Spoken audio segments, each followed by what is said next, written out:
Hello tout le monde, nous sommes donc vendredi, je te reprends pour mes favoris du mois de décembre. C'est un peu tardif dans le mois, mais en fait j'ai interverti les bilans et les objectifs donc bilan de 2025 et objectifs de 2026. Je t'invite à aller voir les vidéos si tu ne les as pas vues, mais je les ai mis en début de mois et du coup là je vais enchaîner mes favoris du mois de janvier et sûrement les favoris du mois de février la semaine prochaine. Donc c'est parti, j'ai sélectionné 3 livres, il me semble 3 films et une série. C'est parti, je te présente ça tout de suite.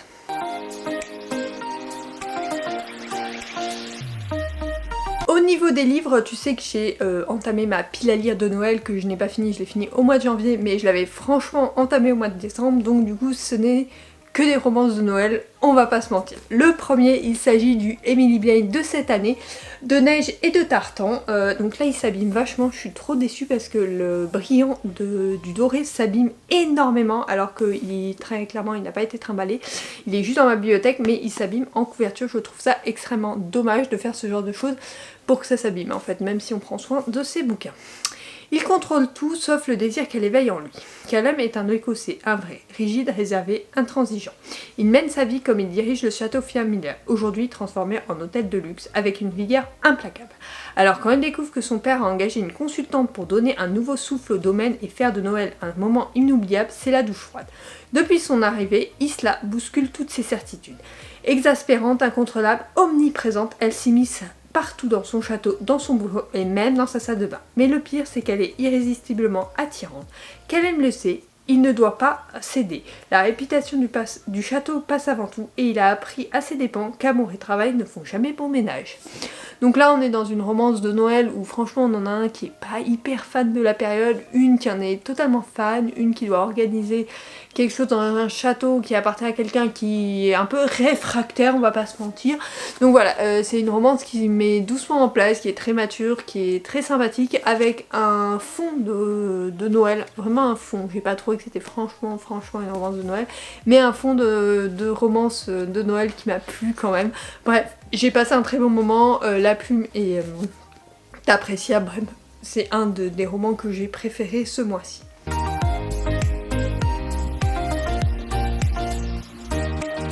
Ensuite, on a My Fucking Santa Niktos de Elodie Dieudonné. En voici le résumé. Niktos déteste Noël, ce qui est plus gênant quand on est le petit-fils du Père Noël et qu'on est censé lui succéder. Contraint de respecter l'accord passé avec son grand-père, Nick débarque à New York pour une formation express afin de reprendre les rênes du célèbre traîneau. Mais à peine arrivé, il se fait assommer par une poêle à frire. À l'origine de ce malentendu, Ivy, pâtissière accro à Noël et maman d'une petite fille devenue mutique. Avec un médaillon magique désormais brisé et un grand-père aux abonnés absents, Nick n'a plus qu'un seul espoir s'il veut rentrer en Laponie, recréer lui-même la magie de Noël. Et si Evie était le miracle qu'il n'attendait plus? Il est le fils du Père Noël et il déteste Noël, malheureusement pour lui, c'est littéralement une affaire familiale. Donc j'ai beaucoup aimé parce que on a une relation qui se met en place, mais en fait c'est pas trop la romance qui m'a fait kiffer ce roman, c'est vraiment l'univers. Là on est avec le petit-fils du Père Noël qui doit retrouver la magie de Noël pour retourner en Laponie pour que son médaillon se répare en gros. Il y a un côté magique et je crois que c'est ce que j'ai apprécié dans ce roman parce que ça change, on est sur un petit côté féerique, enfantin que j'ai beaucoup aimé parce que vraiment je trouve que les romances de Noël des fois sont un peu trop classiques et là vraiment on est sur quelque chose d'inédit. Il faut dire que cette année j'en ai lu plusieurs où il y avait de l'originalité dans l'univers.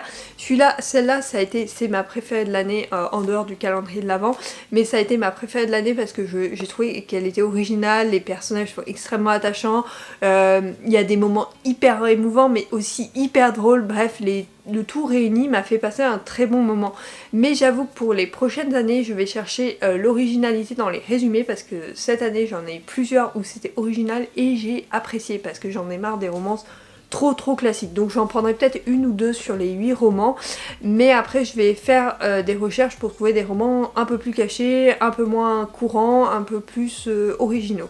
Donc si t'en as à me recommander, n'hésite pas à me le mettre en commentaire parce que franchement je vais en chercher pour l'année prochaine.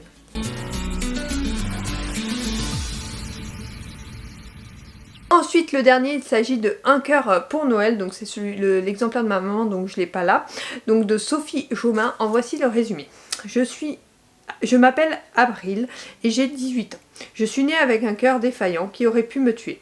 J'ai été transplantée il y a bientôt 2 ans, depuis tout a changé. Cette année je reviens dans les Alpes pour fêter Noël avec mon père, dans ce corps que j'ai besoin de réveiller, dans ce corps que j'ai peur d'abîmer. Je suis morte de trouille mais je veux croire au miracle et j'ai peut-être raison, car à peine arrivée je revois Augustin et tout était chamboulé. J'en suis sûre, la vie ne fait que commencer. Donc là on est face à une jeune femme qui fait des études du coup, donc qui révise et tout ça, qui a des parents qui se sont séparés notamment suite à ses problèmes de santé et au fait qu'ils ne sont plus sur la même longueur d'onde. Du coup elle va passer les fêtes de fin d'année chez son père, mais sa mère va toujours être derrière elle, même si elle n'est pas présente, elle va l'être par texto. Elle a peur qu'il lui arrive quelque chose alors qu'elle est transplantée, et on sait que ceux qui sont transplantés il faut qu'ils vivent au maximum parce que justement le fait de vivre les fait vivre plus longtemps tout simplement, hein, on va pas se mentir. Pour en avoir quelqu'un qui a été transplanté dans mes proches, je peux vous assurer que c'est ça qui fonctionne le mieux, hein. On va pas se mentir, donc du coup voilà, c'est vraiment... j'ai une histoire qui m'a extrêmement touchée parce que du coup, en fait, je me dis que c'est des sujets qui sont pas trop abordés, je trouve, dans les romans, et franchement, c'est des sujets extrêmement importants, le don d'organes, la transplantation et tout, et le fait de revivre après. Et là, il lui a quand même fallu 2 ans pour s'autoriser à vivre, et je trouve que c'est extrêmement long, 2 ans, surtout pour une jeune femme, s'autoriser à vivre, à sortir, à aller faire, à s'aventurer, même si elle a ça, oui, elle a ça, mais ça doit pas être un fardeau, justement, ça doit être lui permettre d'avancer, et c'est ça qu'on découvre dans ce roman. Bon, vraiment, il m'a touchée. Le concept du calendrier de l'Avent est génial, hein. Par contre, il y a des jours où j'ai fait 2, alors les jours notamment où je savais que le lendemain j'aurais pas le temps de lire, j'en ai fait 2, mais je dois avouer que c'est hyper frustrant, surtout avec ce roman. Mais bon, c'est une romance qui m'a beaucoup plu, c'est je crois ma préférée de l'année, après Dieudonné et après Emily Blaine, dans l'ordre, donc je te les ai fait en inversé, mais voilà, en tout cas une très bonne lecture, et j'ai hâte de découvrir un nouveau roman de l'Avent l'année prochaine. J'ai déjà celui de l'année prochaine puisque ma maman l'a acheté cette année, du coup elle l'a lu, du coup je le récupère, voilà tout simplement.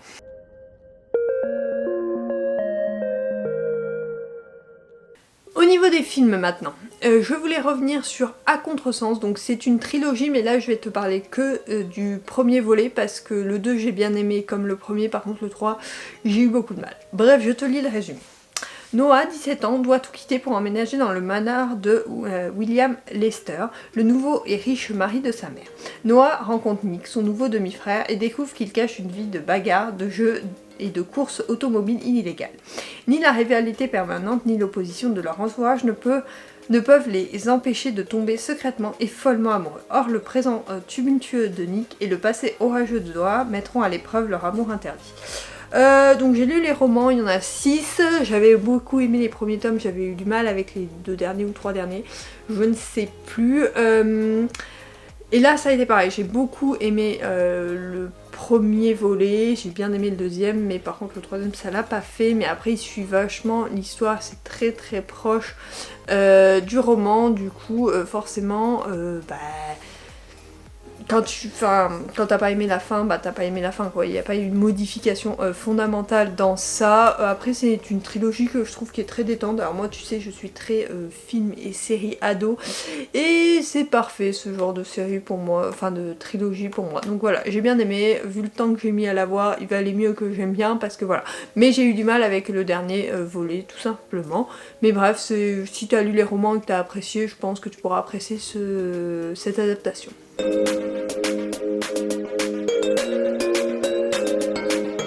Ensuite nous avons Champagne Problème, c'est un téléfilm de Noël sorti sur Netflix cette année. Une jeune cadre se rend en France pour conclure l'acquisition d'une marque de champagne avant Noël. Mais ses plans sont contrariés lorsqu'elle tombe sous le charme d'un séduisant parisien qui n'est d'autre que le fils du fondateur de la marque. Alors là, on est sur travail-boulot, travail perso qui vont s'entremêler tout le long du film. Alors j'ai trouvé le film très rafraîchissant, très noëlesque, on va pas se mentir. Par contre, j'ai aussi aimé le côté drôle, parce qu'il y a vraiment un côté drôle entre nos 2 personnages principaux, et c'est ça que j'ai bien aimé, leur chamaillerie autour de ce champagne, et finalement elle qui va prendre des décisions par rapport à son boulot, et lui qui va en prendre également, bref. je trouvais que comment c'était monté c'était vachement bien. En tout cas j'ai passé un très bon moment, c'est un film très détente et c'est celui que je te recommande de l'année qui est sorti. J'en ai pas vu énormément de téléfilms de Noël cette année, mais alors celui-là il était génial, j'ai beaucoup aimé. Mon oncle m'a dit ah ouais tu devrais regarder ça alors qu'il l'avait pas fini, mais ça il me l'avait pas dit. Et donc je l'ai regardé avec ma mère et mon mari et quand on a fini de le regarder je le dis à mon oncle et mon oncle me fait ah mais moi j'ai jamais fini, j'ai jamais accroché. Bah alors pourquoi tu me le recommandes? Bon, en même temps, il a bien visé parce que moi, j'ai adoré, ma mère aussi, mon mari a dit que c'était plutôt sympa, mais voilà, sans plus, mais voilà, il a apprécié, en tout cas, moi, c'était un bon film rafraîchissant que j'ai apprécié, quoi.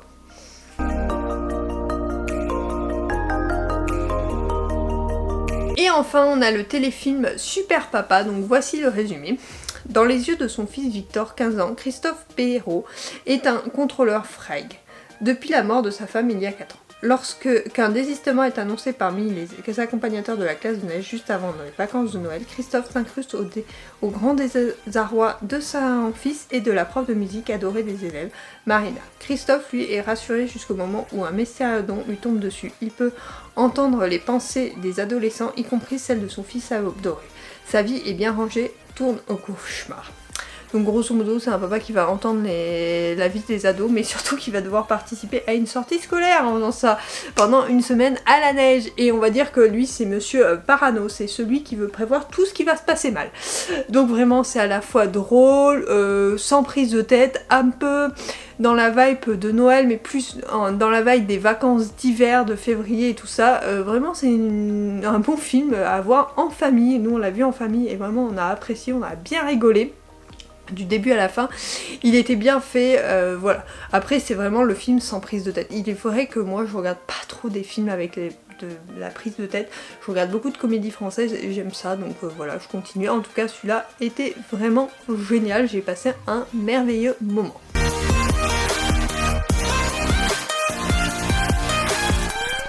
Et enfin, une des seules séries que j'ai vues ce mois-ci, hein, on va pas se mentir, c'est Espion à l'ancienne.